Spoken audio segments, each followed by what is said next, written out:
अनुपमा जब मनोहर जी के कमरे से बाहर निकलती है, उसके चेहरे पर बेचैनी साफ झलकती है। मनोहर जी को अकेला छोड़ने का ख्याल ही उसे भीतर से तोड़ रहा था। वह खुद को रोक नहीं पा रही थी और सोच रही थी कि इतनी नाजुक हालत में उन्हें अकेले कैसे छोड़ा जा सकता है। वह तय कर लेती है कि वह यहीं रुकेगी और जब तक मनोहर जी ठीक नहीं हो जाते उनका साथ नहीं छोड़ेगी। लेकिन तभी उसका मोबाइल बजता है। जसप्रीत का फोन देखकर अनुपमा के चेहरे पर घबराहट फैल जाती है।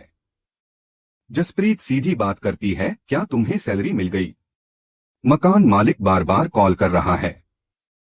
अनुपमा थोड़ी हिचकिचाते हुए कहती है कि मनोहर जी की तबीयत ठीक नहीं है, लेकिन जसप्रीत उसकी बातों को बहानेबाजी मानती है और सख्ती से कहती है कि चाहे जो भी हो किसी भी तरह पैसों का इंतजाम कर लो। वह कहती है कि मैं 1-2 दिन के लिए मकान मालिक से बात कर लूंगी, लेकिन उसके बाद पैसे चाहिए ही होंगे। अनुपमा कहती है कि वह समझती है हालात कितने कठिन हैं, लेकिन इन हालात में वह मनोहर जी से पैसे नहीं मांग सकती। इधर शाह हाउस में भी एक नया दृश्य चल रहा होता है।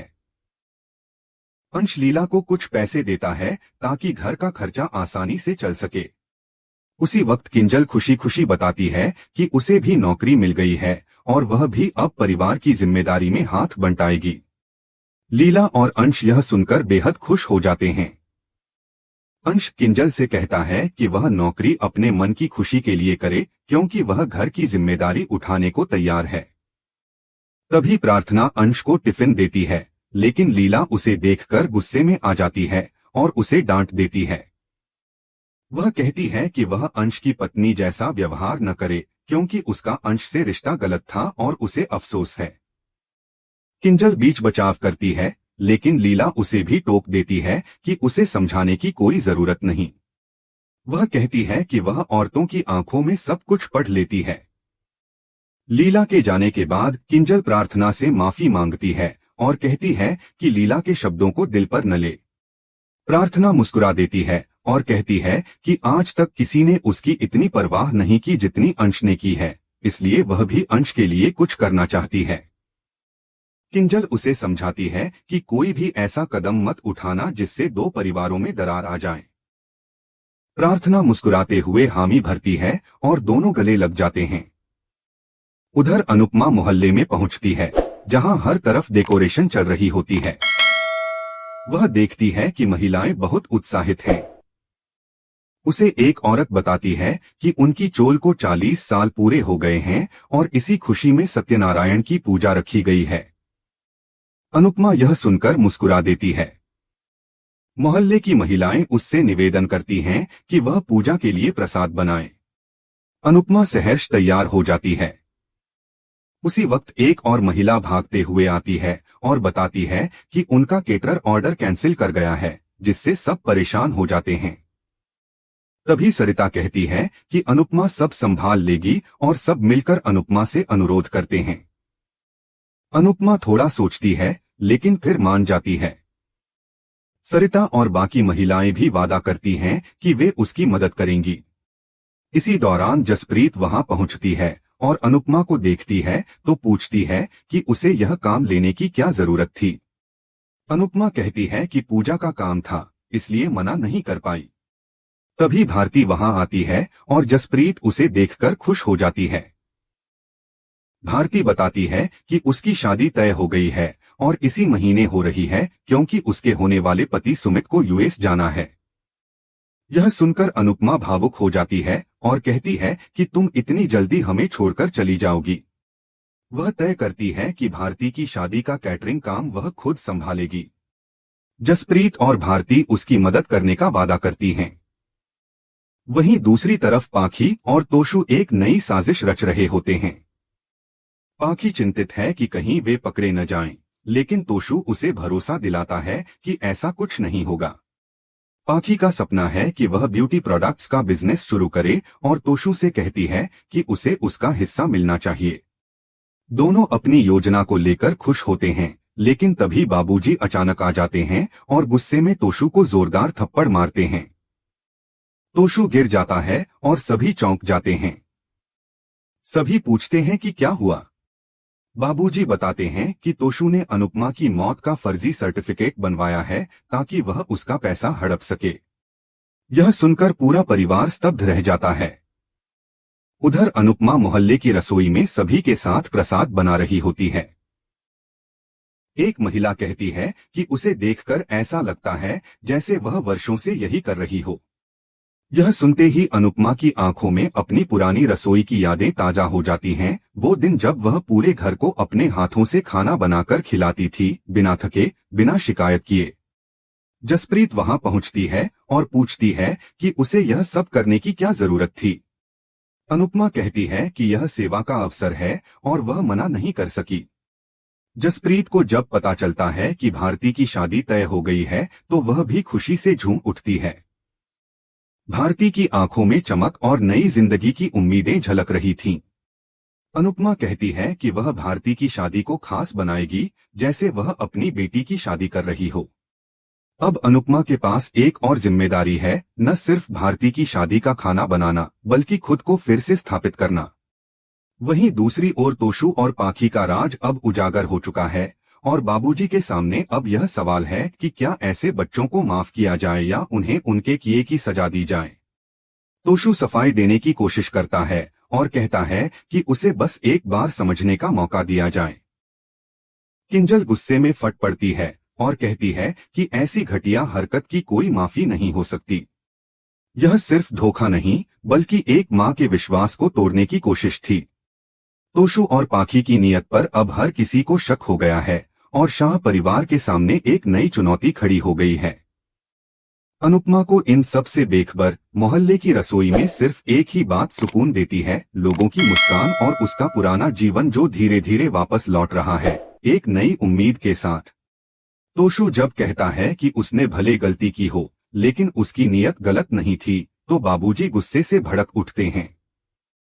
वह उसे दो टूक जवाब देते हैं, क्या झूठ बोलकर किसी की मौत का फर्जी सर्टिफिकेट बनवाना और उसका पैसा हड़पना साफ नीयत होती है। तोशु जवाब देता है, राही करोड़पति है, उसे पैसों की जरूरत नहीं है और शायद मम्मी अब इस दुनिया में रही भी नहीं हो। किंजल यह सुनकर चौंक जाती है, उसकी आंखें भर आती हैं और वह तोशु से कहती है, तुम एक बेटे हो, तुम्हें ये सब सोचते हुए शर्म आनी चाहिए। पाखी उस वक्त तोशु का समर्थन करती है, लेकिन लीला उसे रोकते हुए ताना मारती है और कहती है, तुम भी अब अपनी माँ जैसी चालें चलने लगी हो। तोशु गुस्से में कहता है, हमने कुछ गलत नहीं किया, हमने बस पैसे की व्यवस्था की है। बाबूजी उसका भ्रम तोड़ते हैं और कहते हैं, यह धोखाधड़ी है और इसकी सजा जेल है, लेकिन तोशु समझने को तैयार नहीं होता। तभी बाबूजी सबसे बड़ा राज उजागर करते हैं, अनुपमा जिंदा है। यह सुनकर सबके पैरों तले जमीन खिसक जाती है। एक गहरा सन्नाटा फैल जाता है। बाबूजी ऐलान करते हैं कि अब वे अपनी वसीयत से तोशु और पाखी का नाम हटाने जा रहे हैं। सभी चुपचाप एक दूसरे को देखने लगते हैं।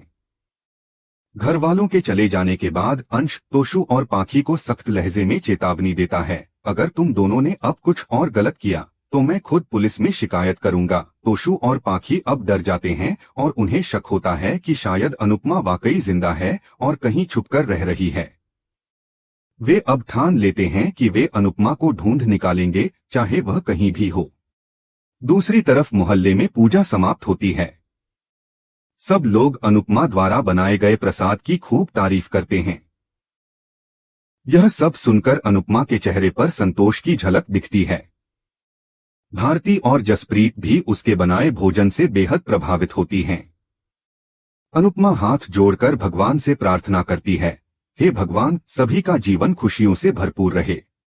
कृपया मनोहर जी का ध्यान रखिए और कोई ऐसा रास्ता दिखाइए जिससे मैं उनकी सेवा कर सकूं और किराए के पैसे भी जुटा सकूं।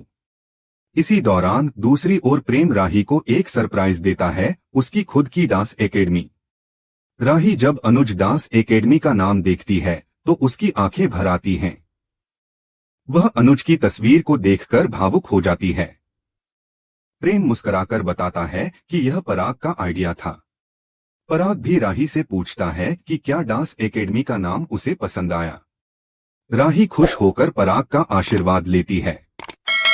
पराग मुस्कुराकर कहता है, तुम घर की जिम्मेदारियों में इतनी व्यस्त थीं कि हमने डांस एकेडमी को ही घर में ला दिया।